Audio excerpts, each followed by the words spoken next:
Hey, welcome back to another episode of the 419 podcast. I'm Kevin Mullen alongside Gretchen DeBacker and Matt Gillum.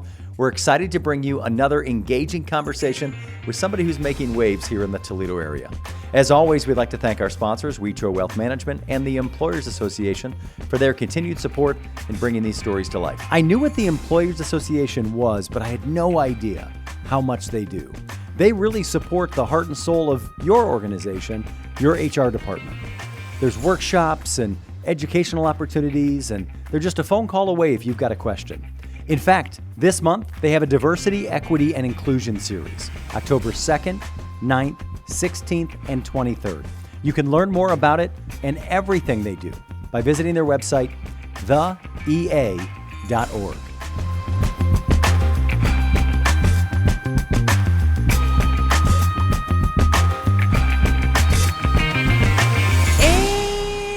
Back. You guys, welcome back to another edition of the pod. Yeah, I feel like we keep trying to count how many episodes this is. I don't. I can't count. I'm sorry. I feel like I keep trying to count how many episodes this is. And that's an embarrassing thing to admit. Yeah. This has got to be... How are you trying? What are you doing to try to count? I think this is episode what an embarrassing 17. and good question simultaneously. I think this is episode 17. All right, buddy. So this is the 17th most important person that we wanted to have on the pod. Is that what you guys are saying? Well, let me see when they come around. Okay, yeah. So I don't want to. But out of 268,000 people, that's not that bad. What is the methodology that you're doing to try to ascertain this information? Google Sheets. Yeah. But no. So the reason why I hesitate when you say it's the 17th most important person is that Matt got to pick several of them. That's true. And I don't think it's fair to say that all of our guests are stacked equally. No, wait a minute. That's right. Well, I don't understand. I mean, I know that's a knock on me. I just don't understand it yet. No, it's not. Yeah. No, it 100% was intended to be. Yeah. I think it's you just can tell not he needs 100% because he's so good with numbers. It's not a universal assessment. It's each of our individual assessments because I've only had like 7 guests or 6. So from my perspective, this is the 6th most important person. Well, there you go. That's you see what really I'm saying? the only... Because there's 3 hosts, and then you divide that by 5, and then put that 3 into hosts, 45 divide that by 5. by an hour into Got 17 it. episodes. You've got 3.15 episodes. Yeah, we've got 3 hosts. Divide that by 5. Can we involve pi in this somewhere? Sure. Yeah. That's what I was just trying to do, but it didn't work. Yeah, nailed it. So, you guys it's ready? Your guest. It's my guest. Give us the hints. Okay, the first hint is it's a man. Okay. I will tell you that like the game of Guess Who, we have guessed...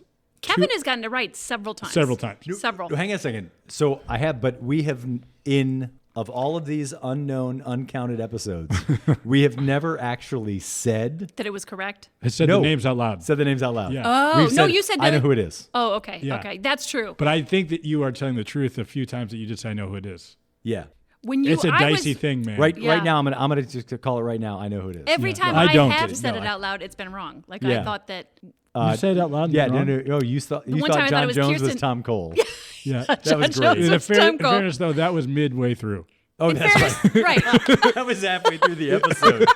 And in fact, they are the same person. I mean, has anyone seen them both in the same room? No, never. No, I've never seen them both. It's basically Tom Cole with a bow tie. Exactly. That's John Jones. That's right. Yeah. I bought several cars from John Jones. Seems strange to me. You know what? I think that tracks. You take a bow tie off a bow tie wearer, and they're basically a car salesman.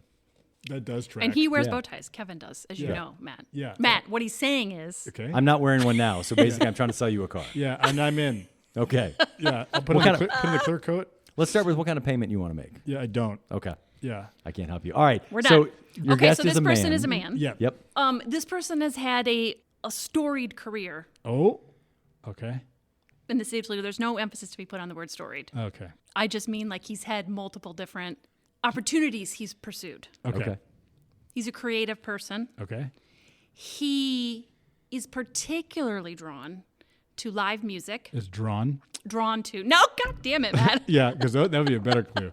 It's Flat Stanley. Come on out. Yeah. He's particularly drawn to, attracted to, I'll say, wants to listen to live music. Does he like of all trains? sorts. And Graffiti? he likes graffiti on trains. Another one off my list. All right, I know who this is. John Eikost. John Eikost, come out. There he is. What's happening? How are you? I'm good. How are you doing? Hi, John. Hello. How are you? How are you? You guys, I'm so excited that John can be on the pod. I reached out to him a couple of times, I've reached and out we've to had him to too. miss. And he is not secretly, maybe only it's a secret to him, but is one of my most favorite people. He's just a darn delight, and so I'm darn so delight. excited. Thank you. To be able to talk to him. First of all, one of the things I didn't get to in my intro because Matt guessed already. Yeah, live music and trains. That's all I'm bringing to the table. Yeah. And that's all the more we have time for. That's more than most people Been bring. great having you on this episode of more Back than to the any of us. trains. But you also combined Thomas the Train and That's right. and Barney. Oh, And we're pretty good. Live music. Let's and be friends. Okay, so the thing that I didn't mention is that you sort of are the face and brains and eyes and ears of Toledo.com. In fact, you're wearing branded clothes that say Toledo.com right now. So before we get into any of the other stuff, tell our listener about what Toledo.com is. Yeah. So first, thanks for having me. This is exciting. It's fun to hear you guys. I've listened to a bunch of episodes and have deep respect for all of you guys. which one was your favorite? which host? Well, the one I went Which to one do you live, respect the the one most? at the My man. so no Toledo.com. This is this fall will be my 20th year at That's Toledo.com, and I basically Toledo.com is we're kind of a different media animal. I think of us as just highlighting positive people, places, and things. Obviously, heavy event calendar content as the foundation for what brings people back to the site.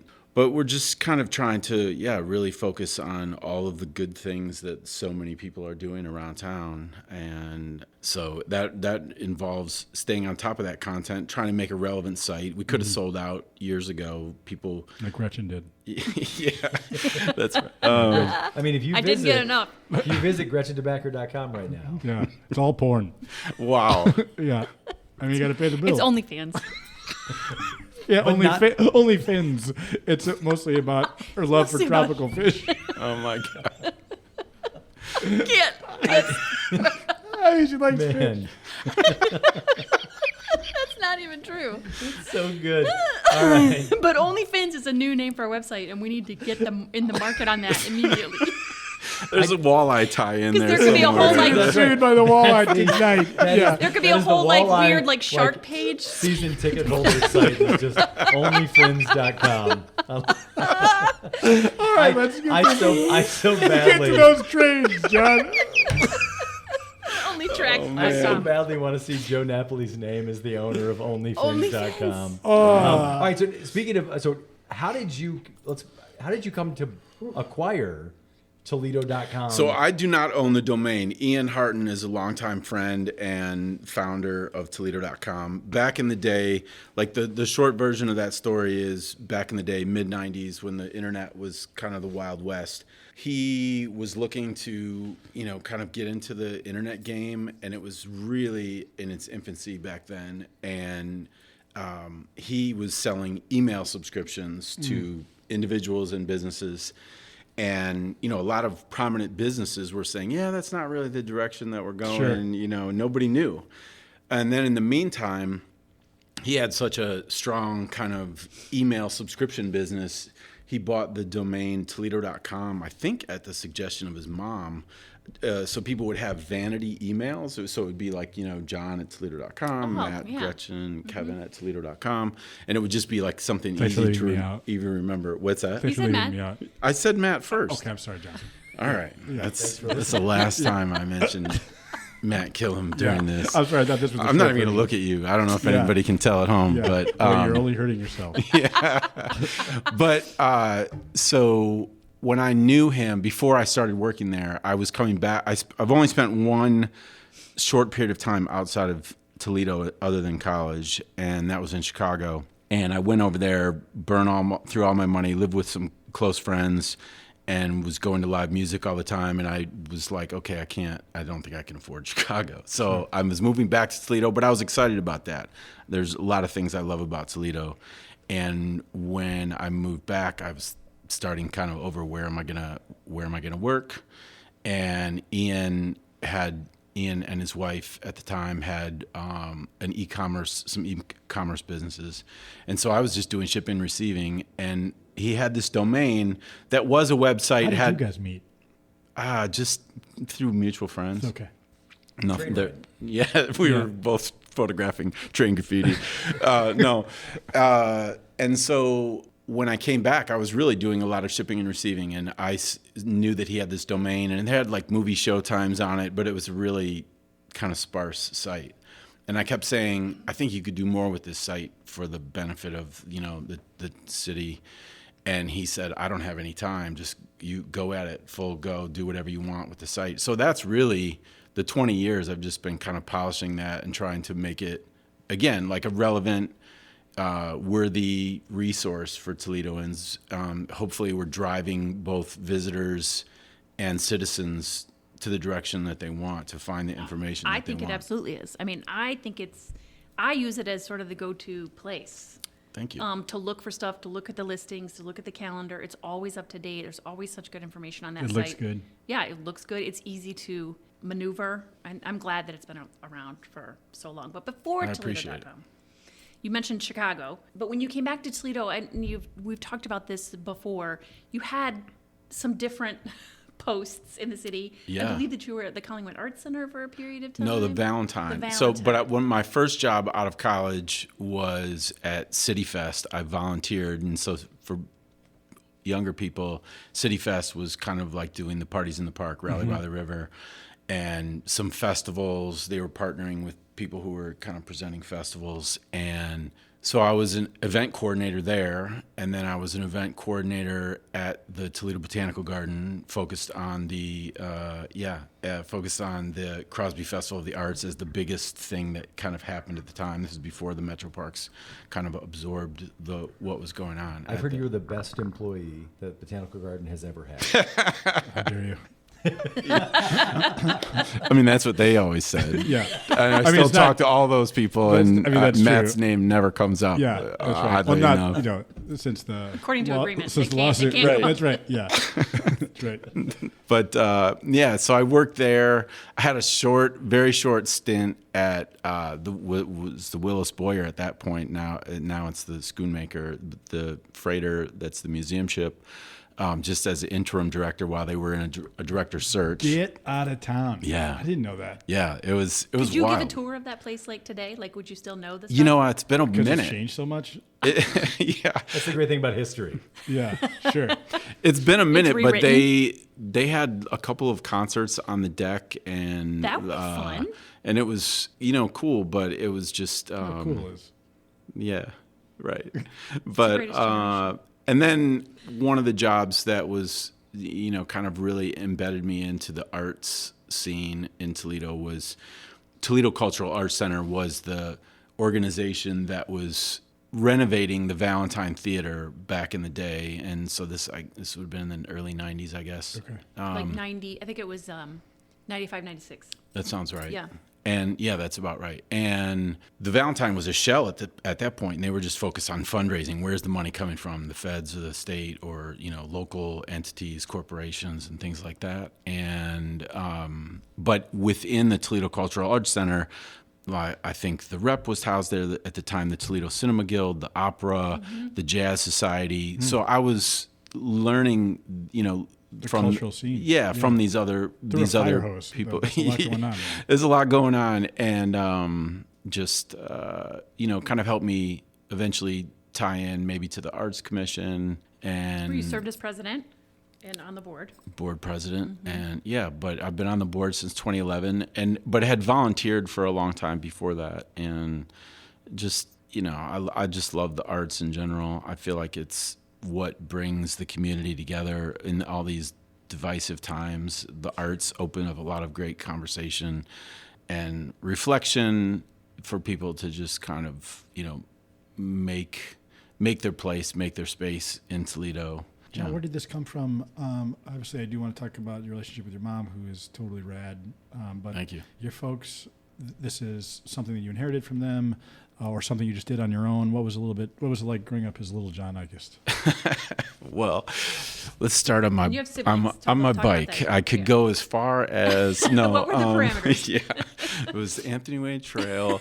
No, I think definitely my parents.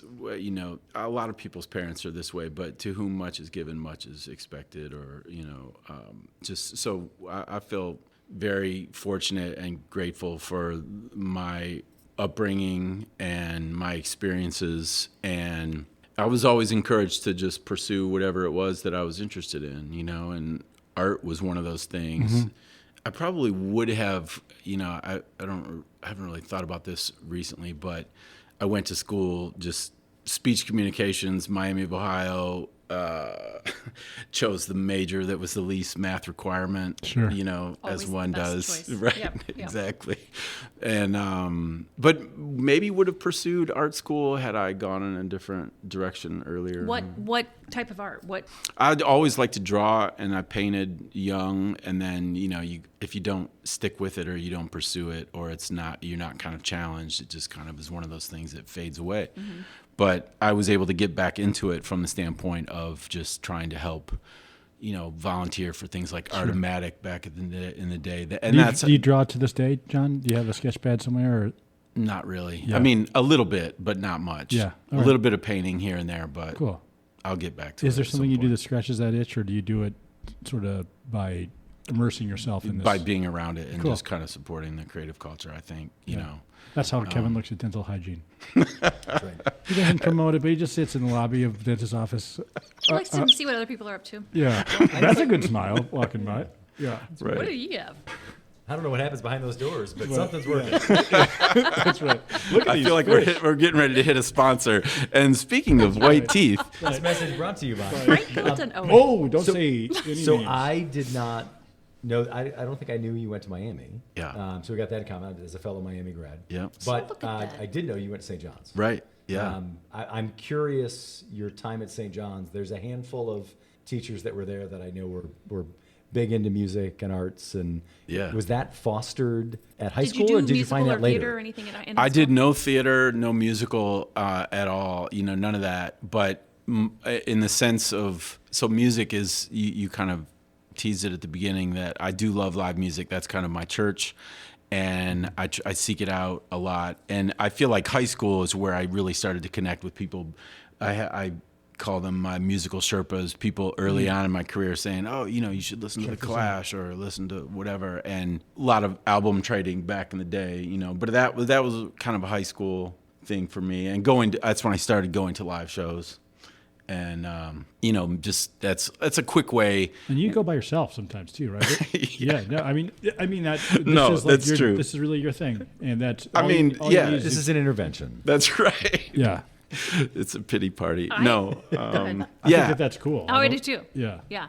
What's I had the- these friends in college who were like Were made big up. into music, Yeah. big into, No one's ever they seen them reminded me before. of you, of like, wanting to go to live shows, going to bands and stuff on the weekend. But they had this thing where These are people who were pretending to go to things. Yeah. So that No, but they had know this- with Gretchen. they had this thing where They wash their hair six They- times a day. We're going to see the Rolling Stones this weekend again. I'm making Yep. this caricature up, okay? They would be big into music, and they'd want to talk about music. They would always have music on, go to shows, everything. But the second, and I mean this literally, the second anyone else knew about the band they were talking about or they were into, that band was like no longer cool. Yeah. Isn't that a weird, It's annoying. I think that's such I a hate weird And then thing. they'd move on to like the next like underground weird thing, and so. But I think you like all kinds of stuff. I do right? like all kinds of Mainstream, music, and I folk, everything. also I try to go out of my way to make space for all of it. So even, I started listening. My first album was Jackson 5, and that's as sugar pop as it gets. I mean, it's great and it's nostalgic for me. But how am I? No, they turned into the Maroon 5, correct? Yeah, that's right. Yeah. I don't know. As they grew up. Yeah. But it's kind of like, who am I to say? Everybody has kind of an entry point into music, and some Sure. people aren't into it, which is totally fine too. Do you But like jazz? I like some jazz, Okay. but it's not my go-to. Totally. But I'm sorry to interrupt. I just no, yeah. So I'm never. at least I don't think I'm one of those pretentious I don't people think you who are. says, "Oh, you've never heard of this band, but they're great, and Yeah. you should." Yeah. You know, Totally. I do want you to do that though. I'm very interested in, because I am But I want you to do it for as trains. sugar pop as it gets, right? Like, Which is I don't. My wife remembers, artist names and songs and finds new music, and I find myself listening to the same, 12 songs over and over again. Yeah, yeah. Let me in on a secret. What's a band that I likely don't know about that I need to know about Right now that we should be listening to. So, I kind of veer toward soul and funk, as just my nature, and so St. Paul and the Broken Bones. Maybe you've heard of them. That's a band that I love to listen to. There's a female singer out of Rochester named Danielle Ponder, who she's so solid, and she's just on the rise. I like the War and Treaty.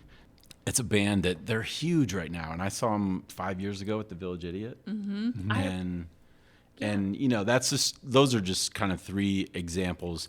There's another one just last week. I had never heard of this guy, MK.GEE, guitarist that is just doing different stuff. Not the same as MGK. Yes, true. That's right. Very different from Machine Let's Gun get Kelly. that straight.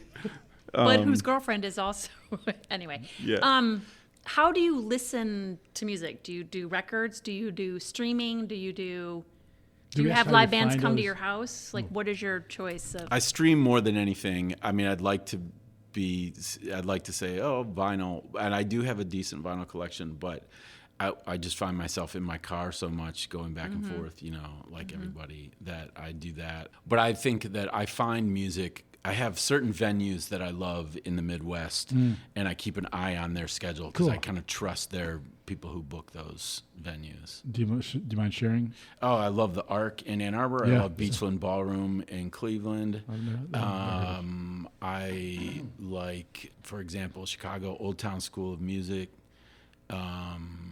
And what else? Well, Detroit El Club is, a smaller venue. Generally, the smaller, more independent venues are the ones that are getting the up and comers, as opposed to someone who's established that is going to play whatever, Little Caesars or Fox Theater or something. How frequently are you in Detroit, John? Well, in concert season, maybe at least once a week. Yeah, cool. Wow, that's amazing. How do you feel about Taylor Swift? I think she's a force. She's amazing. I mean, everybody who I've She's ever... our guest after you. We're pretty excited. Come on out. I'll We stick got her. around. Yeah. How does she feel about Train Graffiti? Just out of, We're about to find out, dude. Yeah, excellent. Yeah. She's into it. TBD. No, I think everybody who I know who has ever seen her live said it's the most incredible experience. And there's something about, I mentioned that live music for me is kind of my church. When people all sing together the same song, that, especially in a agree. huge stadium. With 80,000 people, right? Yeah, it's just kind of, how are you not moved by that? Yeah, well, I mean, chemically speaking, it creates euphoria. And Absolutely. There's something that is a real chemical reaction your body has. Definitely. My kids are into Speaking of chemical playing. reaction, Kevin's going to interrupt. Go ahead. Mike, I felt like this was the appropriate No, time it for was- the next Absolutely. question. Yeah, It was. absolutely. I'm trying to jump on the arc, and then you just, Yeah, please. Threw me off of it. Jumping So- on the arc. 2 by 2. Here's the second dumbass. Go ahead. Who's the first? Regrettably me. Proceed. so Kevin. good. Yeah. So my kids love playing the like would you rather or like options. Have a different game. dad.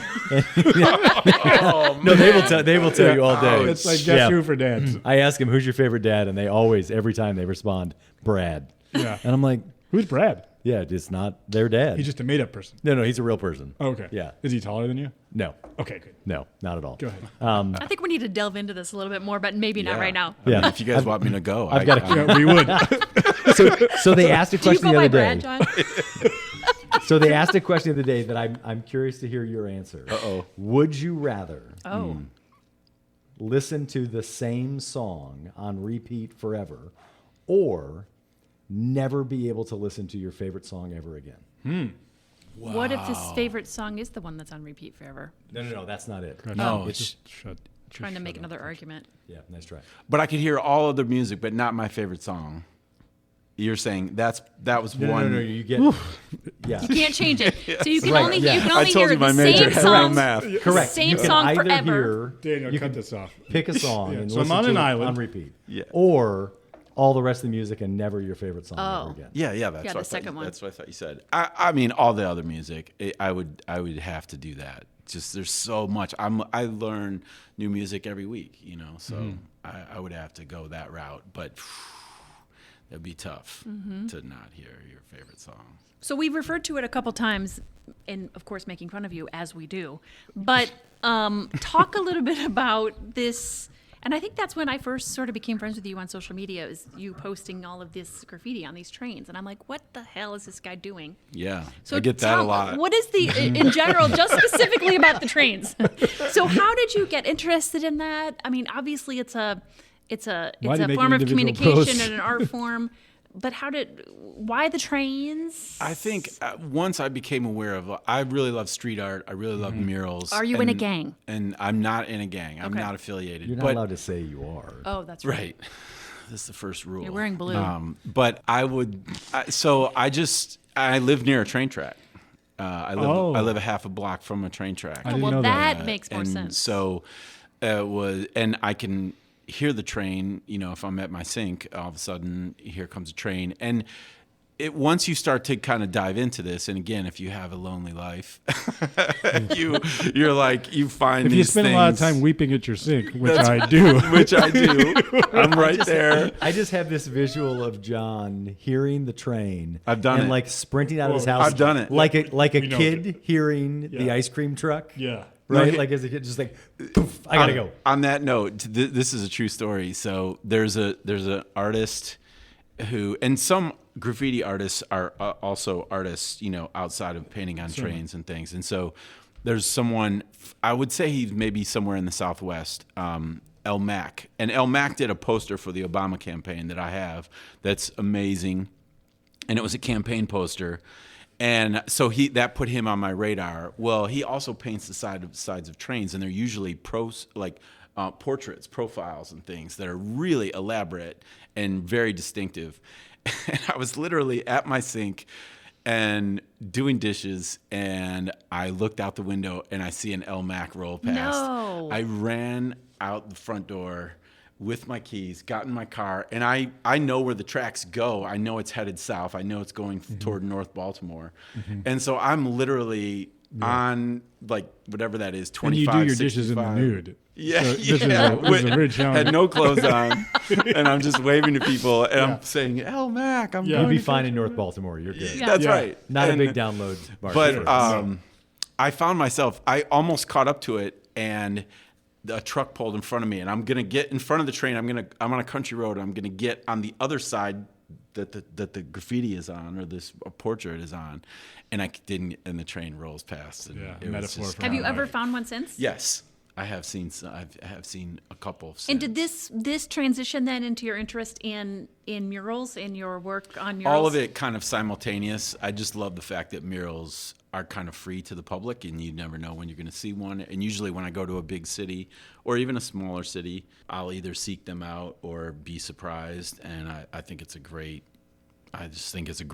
form of expression. And you've done a couple here in Toledo. You did that Welcome to Toledo one. I am not a painter, but I have facilitated Right. like the greetings postcard mural. Or Greetings on- from Toledo is Greetings what it from says. Toledo on Yeah. the east side, the side of Handmade Toledo. I love that one. That was Wheezy, who's an artist that Right. was Those based flowers, in Detroit. So cool. And so I just reached out to her because I was doing all these posts and said, would you ever do something in Toledo? And she said, sure. And then Betty, who owns Handmade Toledo, we started to just kind of facilitate the conversation. And then by the time this airs, the new mural that you've helped facilitate on a former guest of ours, Chris Hanley's church, right? It's on Yeah. the wall. Yeah, will Glenwood have Lutheran. debuted, right? At Glenwood? Yeah, we have. So the mural is basically done, and we're doing a community celebration on June 15th. So, but that one has been really rewarding. Just the short version of that story is Amanda Gorman, who people might know as a poet activist, who spoke at Biden's inauguration. she was kind of on my radar from that, and then she came out with this children's book that I gave to a few people as gifts who have young children. And then in the book, there's a mural that's in the book that inspires this young girl, this main character of the book, to kind of make a difference in her community. And I just had this light bulb moment where I thought, how cool would it be if this mural was actually on a wall? I reached out to the illustrator, who is very accomplished. He had done children's books for like Barack Obama, and he lives in Cincinnati, and he loved the idea, but he also said, I don't own the image. The publisher does. And so he reached out to his publisher. That publisher reached out to, I think, a mega publisher. The mega publisher reached out to Amanda Gorman's team. And so all along the way, we were trying to get, kind of everybody's blessing to pursue the project. And then the fact that it's on Glenwood Lutheran Church was just a serendipity. Chris is a friend of mine. He's a great guy. Through Well, improv. Chris when he was here, also through improv and through his church, talked about how his the church, the building itself, is in a multiracial neighborhood. Definitely. And it's a very uniquely situated multiracial church. Absolutely. For that denomination. For sure. And so the images that are on the wall and stuff certainly fit with what he talked to us about, what he's trying to do in that community. And it's near the Toledo Museum of Art. All Right. those people who park in that parking lot see the mural. But to your point, you have Junction and Englewood and Old West End. All those neighborhoods are within a very close proximity. And the hope is that it will become kind of a destination. I've mentioned to other people, like the Love Wall. Everybody knows the Love Wall on Adams Street. That I've said, that Rachel Richardson kind of set the bar high with that particular project, because it really did become a destination. People get senior pictures there. Absolutely. There's festivals there. Yeah. There's protests That's a there. cool one, yeah. So we dubbed this the Change Wall, in hopes that the theme of the name of that book that inspired this mural was Change Sings. So the hope is that people will kind of... I'm embarrassed to say I'm hearing this for the first time. That's really cool. Yeah, so just hopefully people will, whatever it means to them, kind of take that moment and reflect, and maybe they change their own life, maybe they change their family, maybe they change their neighborhood, their family. city, or Yeah, the world. I'm already inspired. Yeah. So, but it's been super rewarding. Glenwood has been great. We've had some really wonderful partners Yeah. and some support, some financial support, which is always a huge part of it. And Chris just got married yesterday. Chris did get Way to married. time it. I'm going to ask you to tell a story, but we can cut this whole part out if you don't want to tell it. Uh-oh. What's the most humiliating thing that ever happened? Oh, that you've well. never told me? One of the So I was on swim team in the 8th grade. No. Is it really? Yes. Is that really the Yes. story? So this is... Oh, that's hilarious. Can you I talk can't about believe, it? A, I told you, Okay. and B, that you remember. But can we talk about it? Yeah, okay, absolutely. So, Drink from this cup and then So- tell us the story. so one of the Okay, Gretchen is most... telling the story. No, I'm not going to tell it. But one of the most hilarious stories I've heard, I just happened to hear from our friend John at an event. And I was talking about the moth and how we were going up, and Matt and I went right, and did the right. stories, and we were talking I- about That's the when you said you did embarrassing really well stories. and Matt didn't. Right, And I remember right, that. right. Yeah. Well, I mean, that's not what the facts say. No, but- those aren't the facts. In fact, I I'm had been kidding. planning mine for 30 days, and Matt did his in 30 minutes and beat me. So anyway, whatever, it's fine. But you were Talented. so I wanted you to tell these guys and our listener this story, because I find it so charming and endearing and hilarious. I've told it to multiple people. Have you really? Multiple people, even my Nice. mother, who said, I don't know how we can recover from I wonder that why story." people are walking around town looking at me a little differently. And now I know. Okay, so Can you we have- acknowledge that yes. like you had to ask for permission to tell the story here, but you're just going around No, freely yeah, no, telling I'm free. the Thank yes, you. story? yes, Thank you, yes. Kevin. But That's this not is this is heard by I tens of people. also so can't wait because he said we should. I'm key it sure up I've by told saying him. This is a really embarrassing story. Sometimes he's like, "Oh, like the swim team one." He's like, "Yeah, that's the one." So What's the story you don't want okay, to know? so This you one. were Yeah, so let's do it. you were Yeah. in high school. I love that this is what this is turned into. I would rather these mics aren't even on. We just want to. Yeah, we there you just brought go. you for this I story. love it. Perfect. That makes me feel even more at ease. So I was on a swim team in my early years. This is before high school. I don't remember if exactly how old I was. Maybe it was 6th grade. Maybe it was 7th grade. I was on a swim team for the South Y. And when you swim, you can only swim a certain number of events. And you get points as a team even if you just enter somebody, you know. So I did not excel, but I was part of relays and stuff like that. And and so at one point, you know, I was on the team. I'm just like goofing around with my friends in the gym on the team, and the coach comes up and says, "I want you to swim this particular race." And the race was one I had never swum before, and it was 8 lengths. I can't even remember what that is anymore. If that's like a 800 it's torture, I think. Yeah. And so, but the big deal was I was swimming against this guy, Kendall Ritchie. So, Kendall, if you're out there and you're still a badass swimmer, good for you. Fuck you. He's dead now. He drowned, actually. Oh, man. So the gun goes off, and I'm thinking, like, I don't have a prayer, you know. And I normally was a swimmer who was swimming 2 lengths at the most, you know. So gun goes off, we're swimming. And you kind of lose yourself in space and time, but I'm back and forth. You're trying your hardest. Back and forth. I'm trying my hardest. You're busting ass. I'm trying to like, right. You know, make a right. show, a statement, and I'm coming in for the last lap, and I'm looking behind me, and everybody's behind me. I'm winning, and I'm just beside myself in my head, and I'm just getting more energy because of it. I touch the wall, I slide out of the pool, and the lady in my lane says, "Wait, you have to first say." Oh, I looked over at my mom and dad, and I was like, I can't believe, like, this is amazing. I won, and I'm just thrilled and perplexed. And the lane timer taps me, and she says, "You have 2 more laps." And I had lost count. And so those guys were so fast. They're coming in as I'm coming in for 6. They're coming in for lap 8. And They're 2 laps ahead of you? They're 2 laps then ahead of me. Then he has to go and swim. So I have to complete it. Though? So I slink back into the water, you know, and it's just took a little water break. You know, and you're in a Speedo, which makes it even more humiliating. 100%. And I mean, you're wearing it here today, and it looks fine. Right. Yeah. Thank you. You get I wore it hoping you would recall the story. Can't you just picture little 6th grade and he gets John back Eikost, in, and all that purple dye is released around him. And he's like, his parents are like, "You're right. That's our son." No, it isn't. We don't know him anymore. Old 6-lap Johnny. That's the one. and then he's like, back in the water. Yeah. When you said you're coming in on the home stretch and you looked back, I fully expected you to tell me that you looked back and saw your swimsuit back there. Oh my God. Yeah. But then somehow magically This the is story you worse. told is more embarrassing. More embarrassing, yes. I would have preferred to lose my suit. Did you ever Yeah. competitively swim after that? Well, it sounds like you didn't competitively swim in this. I never competitively swim, frankly. That's true. She tapped me on the back and informed me I'd never actually been on the team. Yeah. They're like, wait, is he stopping? That's What's right. happening? Who is this kid? Oh, that's funny. We don't wear Speedos. He just comes here. What about you guys? I mean, Same story. Same thing happened to me. You're a swimmer that is horrible. No, I don't. I don't swim. I think the story that came up because I was going to tell you the basketball story of when, like, I was a terrible basketball player. It was 4th grade, 5th grade. My coach wanted me to he just kept telling me, just stand in the middle, put your hands up. Just stand there, put your hands up. And I couldn't even do that. It was terrible. But the one game that I distinctly remember, like, Kathy Cook was like the best player ever in the world, and she goes on to college and the whole deal.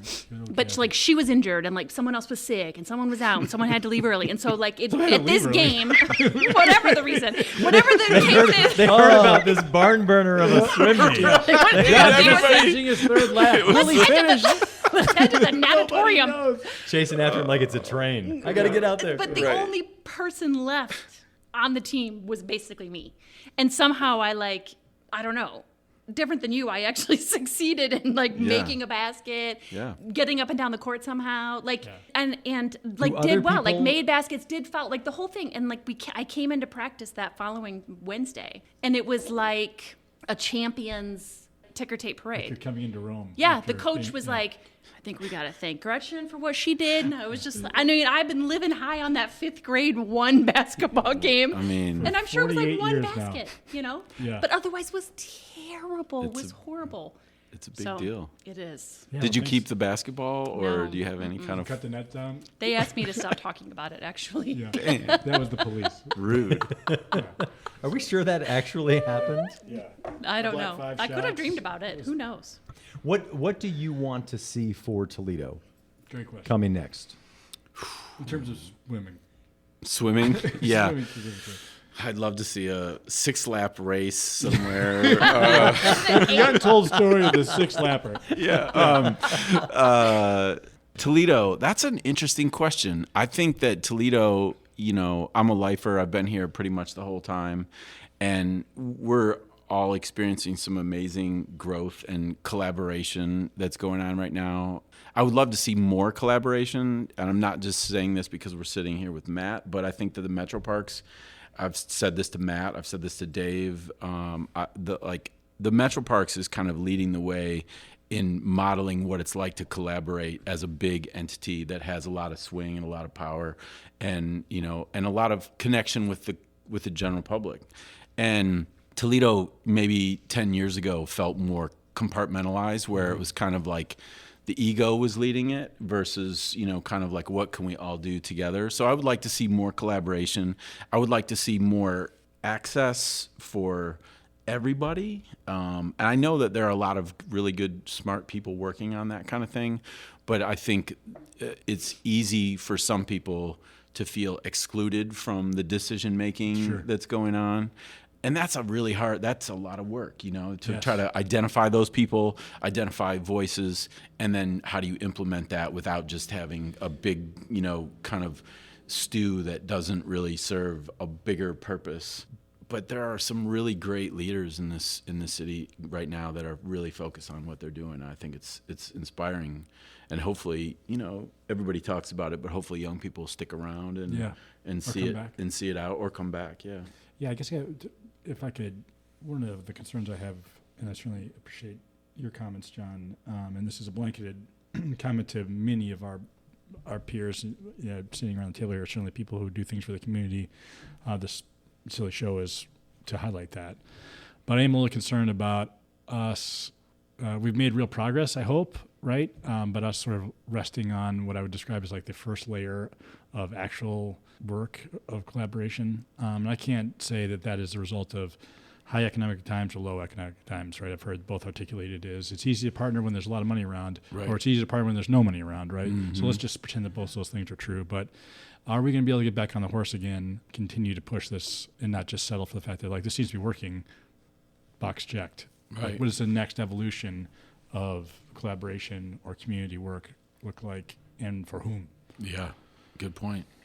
Do you think you would ever run for political office or elected office? I can't imagine any possibility or any situation. Is that largely because of votes? Well, everybody knows about my swimming career, and so that pretty much canceled me. Right there. Yeah. That's a campaign trail story right there. Yeah. That is. Yeah, I think no. I think that people find their lanes and that kind of speak to their ambitions and their personality style and their networks and those kinds of things. And I've always just felt like the arts and the creative culture feels where I fit in, and kind of politics, while somebody has to do it, is not really my bag and not really my forte. I hear you. I have two final quick questions, and then whatever these two boys want to ask you. But what about you, though? I want to ask you the same question, No, but that's another the answer's podcast. No. What is your favorite improv game, number one? And number two, if you were to start your own band, what would the band name be? These are actually good questions. Wow. Actually, did you hear that actually in there? Yeah, it was implied. I get it. I felt it. Yeah. I felt it. And I'm right here. I can see it too. Right. Man, improv. Well, I love doing, that's how I know Chris Hanley, who we mentioned earlier, and Glass City Improv. I've taken a bunch of classes. I love. You're really good at it. Oh, thanks. Yeah, for I sure. appreciate that. I feel like there's a lot to learn and a lot to keep practicing. I love to do long form, kind of in the form of a montage. Mm-hmm. There's a group of people who I have, ever since the pandemic, been kind of almost weekly practicing with. Wow, cool. Just to kind of stay loose. Flex the muscle. and that kind of thing. And we've performed a couple of times, but so I guess I would say that. I love quick one-liner games too. Just that's kind of how my humor was maybe when I was in grade school and high school. Drive by, just lob a little grenade and then step out of the room. I love on, I think it's mostly Facebook, when you and Tom Harms, a former teacher from St. John's, will say something, and then just the direction that the two of you take it. How many plays on words you guys can do, and I'm just like, we're 36 comments in. Yeah. And I'm like, this is great. Someone said like, I'm gonna go for a walk. Yeah. And then it just took off. Well, Tom is a wordsmith and one of my favorite teachers when I was at St. John's, and so the fact that we became Facebook friends again and reconnected was really great, years later. And he loves live music as well. But it is funny. You get in people who like puns, it's both painful for the general public but also exhilarating for people who like to just spar like that. Sure. The more painful it is, I think the more if you love puns, you want to hear that groan. You want to hear someone say, "Oh my God, stop. Please just that's my feeling about lovemaking." That's what I've heard. Don't call it that. Yeah. That is what I call it. Just stop, as John said.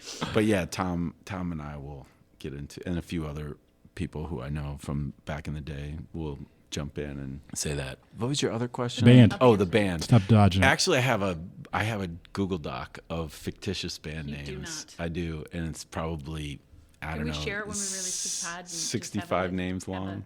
Wow. People can vote on which one they would pick for your band. Oh, that's a good idea. I mean, sure. One of them is 6 Laps. Yeah. 6 Laps, Johnny. I'm just going with the theme. Yeah, hell yeah. No. 6 laps, none the richer. That's right. Yeah, I love it. That's perfect. Good. I love it. That's good. Speedo of my heart, something like that. Yeah. Journey in and out of the pool. No. Now I'm getting All right, something off the dock. Oh man, there was one I just added. I can't think off the top of my head. There's one. Fun. Yeah, right? Yeah. Hey, Come to everybody, John's improv imagine show. this Google Doc that I don't 65 have names. access. You get it, right? You get it? Yeah. Yeah, but I wish I wish I had musical, talent. If you could play any instrument, what would you want it to be? I love brass horns because I love soul music. And for some reason, I love to hear the trombone. I think saying like guitar or drums is too easy. I mean, everybody, I think, would love to play guitar or drums, I think. But yeah, people who are really amazing horn players kind of blow my mind. No pun intended. God. Yeah. Now I don't even want to groan to encourage this, so I don't know what noise to make. But yeah, I don't know. Well, let's spend another 30 minutes as you dwell on this list. I will say, and we have not really talked about it much here on the podcast, but I really have no idea what you do for a living. But I will say that every time I see you, you're doing something for other people. Oh, and thanks. I think you've hopefully found some way to make a living off of doing that. Yeah. But I think everything, I mean, Toledo.com, all of your work with the Arts Commission, I just think every time I see you, you're out doing something for somebody else in the community. And it's just really cool and it's really inspiring. I appreciate that. And right back at you. I mean, I all three of you really represent, kind of like these people who really are engaged and stay really involved with so many different aspects, and I think that's great. I mean, it's so easy to be complacent and just let somebody else do it. But like, even for example, with this latest mural project, it was just kind of one of those things where I was like, well, is this just going to be an idea that rolls around in my head forever, or is it going to be something that I try to find the right partners and people to support it and make it happen? So John, you might be repeating some of that, but we ask when we remember our guests, if when it's all said and done, either career or life, what are the 3 things that you want people to say about you? That's one. Yeah. That despite his swimming, he was. I think that he gave it his best. No, I think kindness. Really, it all comes down to kindness. Yeah, that's all that matters. If you try to be kind as close to 100% of the time as possible, everything's going to work out. Yeah. In the end, that's all I really care about. Well, that can be 1 through 3 if you like. Yeah, so, 1, I 2, get and 3. Absolutely. 1, 2, and 3. I think that is that's not a dodged answer. That's a great one. Yeah. We didn't talk about your mom. Oh, Who's- yeah. Oh Yeah. yeah. Tell us 3 things about that lady. She's incredible. I didn't say I kind of glossed over. My parents were very like my mom was very involved with a lot of different organizations, and she still is. As an 87-year-old, she's worked at Hospice of Northwest Ohio for years, but just has kind of this amazing network of people who, when we go out, she knows so many people, and really, again, stays engaged. There have been like various groups that she has either pulled together or been a part of. Mm-hmm. But yeah, I'm just inspired by where she finds the energy to do all the things that she does, and she takes good care of herself, physically. And that was like my dad died 26 years ago, and so instead of just kind of rolling over and saying, oh well, I lost my life partner, she didn't do that and kind of found new ways to stay active and all that kind of stuff. But I'm just inspired by maybe how hard she works to do some of the same things, pull people together, have substantive conversation about whatever topic, and just stay on task. She's a very task-oriented and solution-oriented person, and I think some of that seeped into me. For sure. Of course. And so that's been, I'm grateful. Yeah. Well, I cheers to her. Get the chance to run into her. I'm sorry, Gretchen. You keep going. Go ahead, Matt. No, it's fine. Stupid. I don't want to step on. She's a great lady. You're a dear friend of mine, and I've had the real privilege of meeting her through our interactions and running into the 2 of you. So I didn't want to just talk about you and waste the whole episode. So it's really a cool lady. She's got a cool kid. I know she's proud of you for all the right reasons. I appreciate that. And hopefully we'll be adding 1 listener at least to this podcast. Yeah, she will definitely listen. Yeah. That's really the reason we invited you, to get 1 more download. That's right. If you could help her do that, that'd be great. Yeah. Gretchen, close us out. Yeah, thank you. Thank you so much. I appreciate it. They're called the best in the business for nothing. Thanks to John Eikost for being our guest on this episode of the 419, and thank you, as always, for listening. We appreciate our sponsors, the Employers Association, and Retro Wealth Management for their continued support of the 419 podcast. For Gretchen DeBacker and Matt Killam, I'm Kevin Mullen. We'll see you back here in 2 weeks for another episode of the 419.